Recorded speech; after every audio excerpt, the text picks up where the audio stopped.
sou João Sandrini, sou CEO da Faculdade Hub, a faculdade responsável pelo MBA em Value Investing com o Luiz Barsi.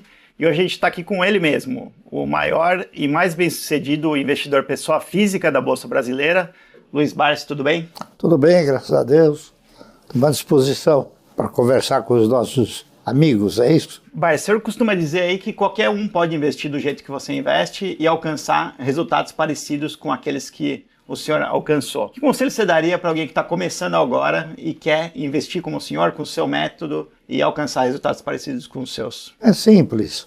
Basta dar início a um projeto como eu tenho, né? Que é o fato de você comprar um pouco por mês. Não precisa necessariamente comprar 1000 ações por mês, mas pelo menos comprar alguma coisa por mês dentro das suas possibilidades financeiras. E se o cidadão não puder comprar 1000 ações, ele pode comprar 100 ações, ele vai ter o mesmo desempenho, na minha opinião, só que talvez ele vá demorar um pouco mais para alcançar um patrimônio um pouco mais robustecido. Agora, não é o fato dele começar com 100 ações, que serão sempre 100 ações. O produto, o resultado dessas 100 ações, eles irão se multiplicando aquilo que ele vai também comprando, que ele vai desembolsando, que ele vai aportando, e cada vez mais ele vai ter uma compra sempre maior e não vai ficar sempre aquelas 100 ações. Agora, o importante é começar, tem que começar. As pessoas perguntam, mas ficam inibidas de começar, de dar início a um projeto como esse. Ainda ontem, eu estava conversando com o senhor,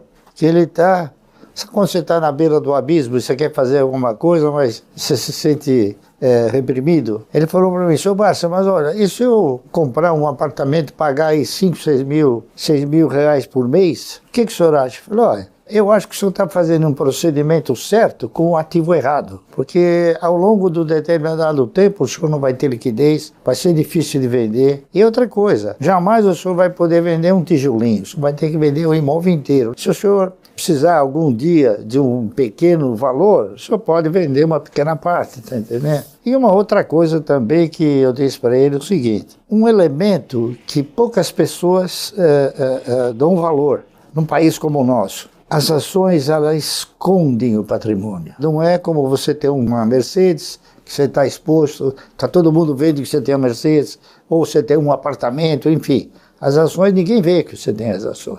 Elas ficam depositadas numa custódia e só você tem acesso a essa custódia. De alguma forma, tenho procurado sensibilizar as pessoas, né? E eu sempre digo para eles o seguinte, olha, eu não quero te seduzir e nem te conduzir. Se você fizer um projeto como esse, você vai alcançar um futuro muito melhor do que esse que tem agora. Se você não fizer, você vai continuar na mesma. É uma decisão sua, não é minha. Eu posso te orientar, te dar alguma orientação, não é isso? Mas a decisão é sempre do indivíduo. Mas se eu tivesse que resumir o seu método em 3 pilares, eu diria que é comprar empresas perenes, que são boas pagadoras de dividendos, ter a disciplina para seguir aportando sempre mês a mês, ou semestre a semestre, ano a ano, enfim, sempre estar comprando mais ações e ter a paciência para esperar que os resultados apareçam. É mais ou menos esse o resumo do seu método? É essencialmente isso. Você sabe qual é a minha maior preocupação?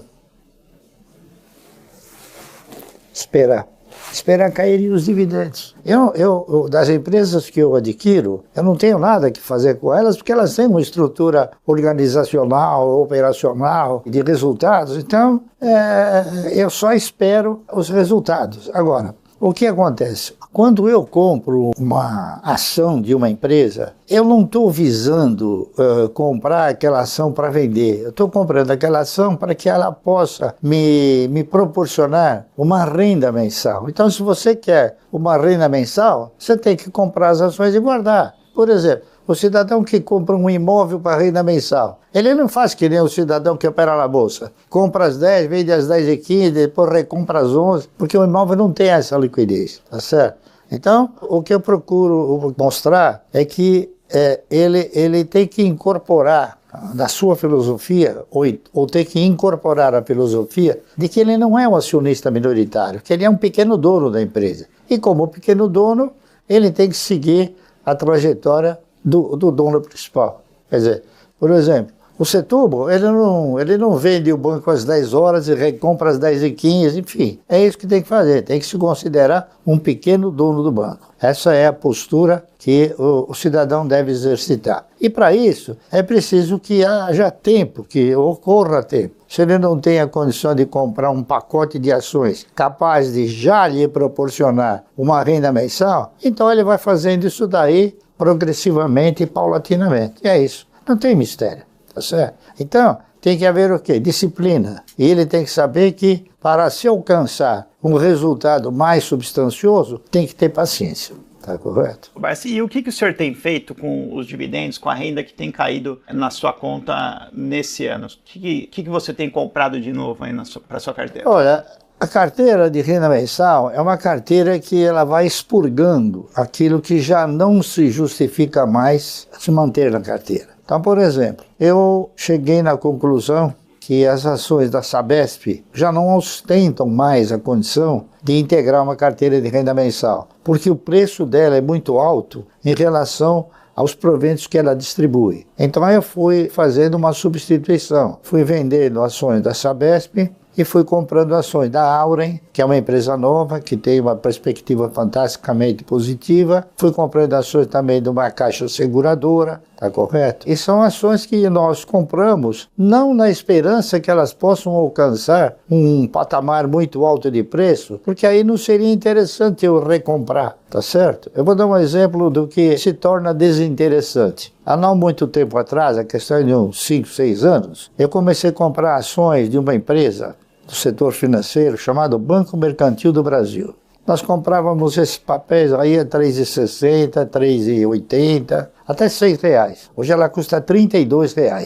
Então, não é por isso que eu vou vendê-la, porque ela paga um dividendo compatível com esse crescimento que ela desenvolveu. Então, quando a gente compra outros papéis, a gente tem a mesma visão. Não que ele suba como subiu, mas a gente tem a visão que a empresa vai distribuir porque ela dá lucro, então ela vai continuar distribuindo. Isso aí é uma questão estatutária, tá certo? Então, é o que eu digo sempre, você precisa começar. Eu comecei, continuo fazendo a mesma coisa que eu fazia em 1970, 71, só que com outros valores, evidentemente. E eu vou alternando a carteira. Eu estou assim com uma alça de mira, já vendi a Sabesp, agora talvez eu venda a Eletrobras, porque a Eletrobras ainda não chegou no ponto de vender, ela ainda está circulando nos 40, 42 reais por aí, mas se ela subir um pouco mais, eu vou trocando uma por 5, uma por 4, entendeu? Com empresas que possam.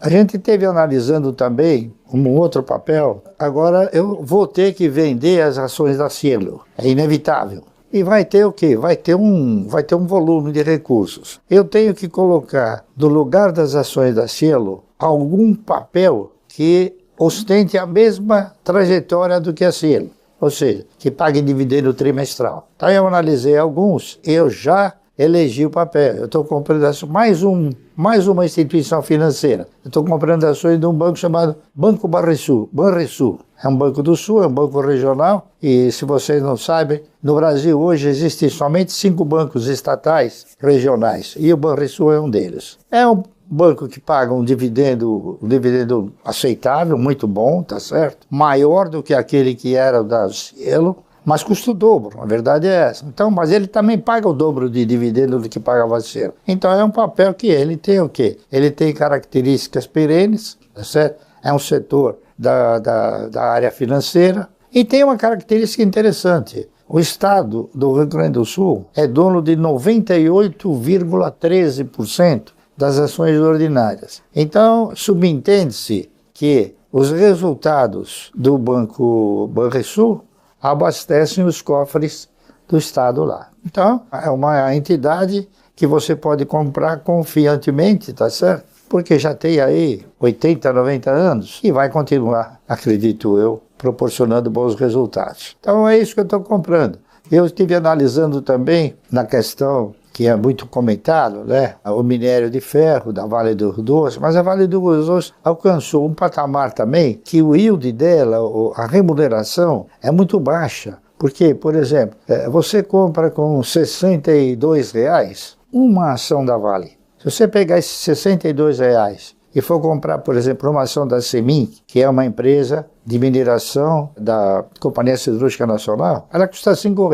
Então você compra 12 ações dessa. Se a Semin der um dividendo de R$ 1, ele terá dado um dividendo de 12, porque eu tenho 12 ações. O pessoal não entendeu ainda que dividendo você ganha por quantidade possuída, não por valor aplicado, entendeu? Então, é o que eu tenho feito. Então, eu estou ainda rastejando, para alicerçar as metas e reprogramar a carteira de renda mensal, que ela não vai diminuir. Ao contrário, ela vai aumentar.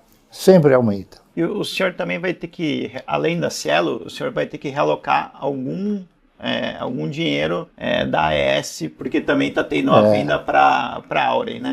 Não, então, eu vou porque as metas nesses papéis é o seguinte, eu já estou completando uma meta na Auren, que é de 15 milhões, é isso? Estou já bastante próximo de algumas metas que eu coloquei, que é da Caixa Seguradora, falta pouco também para os 15 milhões. Enfim, agora para compensar outras metas, eu vou ter que utilizar esses recursos que estão chegando, né? Porque eu comecei agora a comprar Banco Banrisul e comecei agora a comprar também ações da Semin. E, lamentavelmente, a gente tem algumas outras que decepcionou a gente, que está decepcionando. É o caso da Cosan. A Cosan é um papel que eu acabei comprando em função daquilo que houve no passado. Ela teve uma progressão muito alta e sempre pagou um dividendo pequeno. Mas o que compensou na Cosan foi a valorização do papel.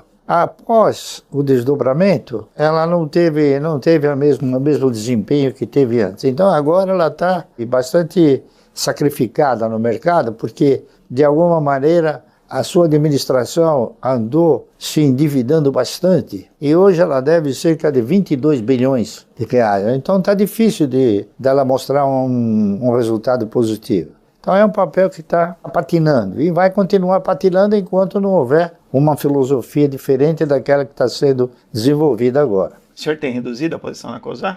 Não, eu não reduzi. Eu simplesmente não comprei mais. Tá. Certo? E o Bradesco é uma ação que tem te interessado mais? O Bradesco, ele tem feito cócegas, tá entendendo? Até eu estava comentando com a Luísa o seguinte, não é possível que uma ação no Bradesco esteja nesse patamar. Mas acontece que o Bradesco tem produzido resultados extremamente baixos, né? Em função de fatores que eu não sei dizer, mas que acabou precisando trocar a diretoria, não é isso? A administração. Pode ser que essa administração enxergue as coisas de uma outra maneira, mas eu acredito que isso talvez vai levar um time. O Bradesco, na minha opinião, ele é uma opção, mas não para dividendo, certo? Para uma perspectiva de valorização, assim, mais rápida, dependendo, claro, dos resultados que ele for divulgar, que deverão ser agora próximos, né? Talvez até a gente ponha na carteira alguma coisa de Bradesco, mas é que ela não exprime aquele sentimento do dividendo. Então, quem quiser, na minha opinião, comprar Bradesco e esperar, eu acho que ele melhora. Eu não sou futurólogo, mas os números, a situação, os fatores, a mudança de direção, todos esses elementos, eles constituem uma projetiva de que a coisa deve melhorar ao longo do tempo. Não sei quanto tempo, mas deve melhorar. Foi uma deterioração grande de resultados, pessoal. Durante a década passada, Bradesco e Itaú valiam mais ou menos a mesma coisa na bolsa. E hoje o Bradesco vale 40% do Itaú apenas. Enquanto o Itaú continua crescendo, continua lucrando, o Banco do Brasil também continua crescendo e continua lucrando cada vez mais, o Bradesco teve uma deterioração grande aí de resultados que pesou na ação. Mas então, Barça, resumindo, se você pegar e olhar o que você... aonde você deve alocar esse recurso que vai vir da AES e o recurso que vai vir da Cielo, o senhor tende a colocar em CSN Mineração e tende a colocar Semin Mineração, que é Caixa Seguridade e Banrisul. Caixa Seguridade, Banrisul e Auren, né? Auren também. Eu agora também estou, só que isso daí não é uma compra, é uma recompra. Eu andei assim, por fatores psicológicos, né? E questão de oportunidade também. Não sei se foi o ano passado ou este ano, a TRPL, ela distribuiu um dividendo de 2,2. Eles anunciaram em dezembro e pagaram se não me falha a memória, em abril. Esse valor que ela pagou foi um valor expressivo, não é isso? E o papel custava 22, 23 reais. Então eu recebi esse recurso, aí o papel ficou 27 reais. Aí eu falei, bom, é uma oportunidade, eu vou vender. Então eu vendi aí, acho que 1,5 milhão de ações, e agora eu estou comprando a 24, recolocando o valor no papel, porque ele ficou em caixa, não é isso? Ficou aportado em caixa, então veja que a gente tanto pode ser bem sucedido numa operação de comprar abaixo e vender acima, como vender acima e recomprar abaixo. Então são essas coisas que eu faço, quer dizer, para não ficar sem fazer nada, a gente tem que estar dando uma analisada em tudo. E quando aparece alguma oportunidade, que eu interpreto ser uma oportunidade, eu faço esse movimento. Ô, Márcio, uma pergunta agora do nosso seguidor, o Ronaldo Ribeiro, ele pergunta, tem um retorno em dividendos mínimo que o senhor exige para comprar uma ação? Não tem um mínimo. O que eu dou muito valor é a regularidade, tá entendendo?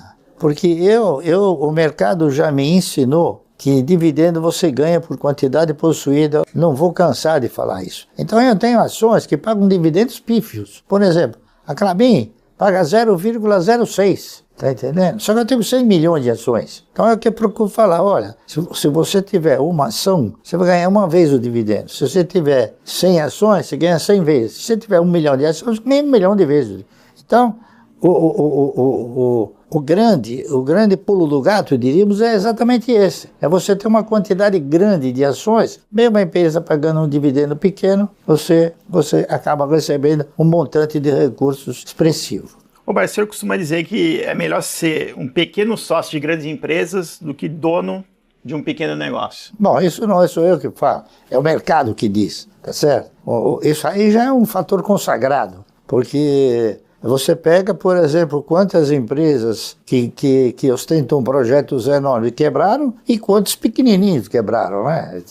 Agora, por exemplo, a pandemia não é que quebraram, é que desapareceu. Donos de um pequeno negócio desapareceram, porque houve um problema sério, problema de saúde, que nós não conhecíamos a gestação do problema. Então, isso aí deu assim margem a que a gente possa interpretar e consolidar essa filosofia de que, ao invés de você ser dono de um pequeno negócio, é melhor você ser parceiro de um grande negócio. Ô, Márcio, o Lula falou isso aqui recentemente, cara, ainda falando aí sobre Brasília. Esse país precisa parar de ter gente vivendo de dividendos e ter gente vivendo de trabalho, de geração de emprego, de geração de renda, porque é isso que faz a economia girar. Você não acha que o problema do Brasil é ter gente vivendo de dividendos? Não.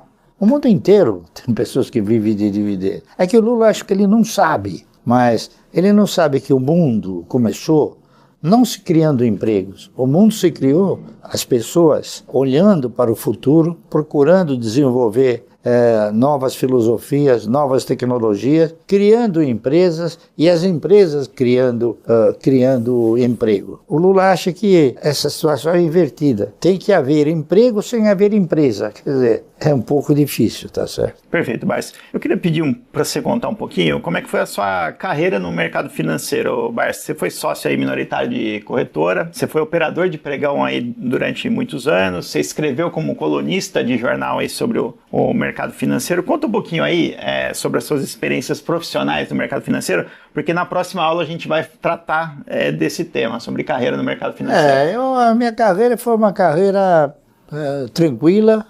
Eu nunca dei um berro para comprar ou para vender ações, porque eu operava para minha carteira e para a carteira de clientes que compravam os mesmos papéis que eu. Então a minha figura no pregão sempre foi no sentido de acompanhar e produzir a melhor compra para mim e para todos eles, tá certo? Até que chegou uma hora que a CVM passou a exigir coisas ridículas, na minha opinião.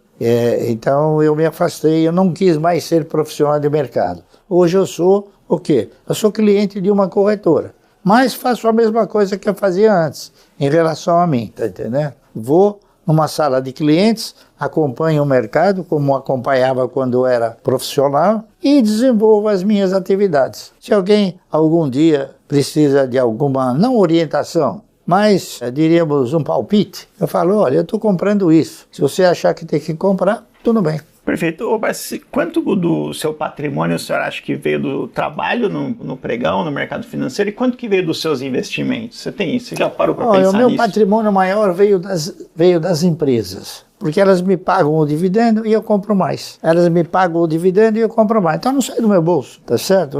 Isso que essa estrutura que eu projetei, ela mostrou para mim que é extremamente interessante você ter as ações, a quantidade, o pacote de ações, receber o dividendo e não descarrilhar, ou seja, não desviar o projeto, continuar fazendo a mesma coisa. Então eu comecei comprando 1.000 ações, depois eu comecei comprando um pouco mais com que o resultado produzia, e assim foi. Hoje eu já compro 10 milhões, 20 milhões, entendeu? É isso aí. Então é progressivo isso. Mas eu sempre digo, você tem que começar. Se você não começar, nunca você vai chegar a lugar nenhum. Tem uma outra pesquisa, Barsi, que diz que nos Estados Unidos tem 25 milhões de pessoas que têm um patrimônio de $1 milhão. Patrimônio líquido com tudo, né? Incluindo imóvel e tal. Aqui a gente tem 250 mil, é 1% do que tem nos Estados Unidos. Por que a gente não vai para frente? Por que a gente não consegue ficar rico? Eu acho o seguinte, você quer ver? Talvez seja de respostas, não é? Você conhece alguém que integre a estrutura Forbes, que só em imóveis? Não.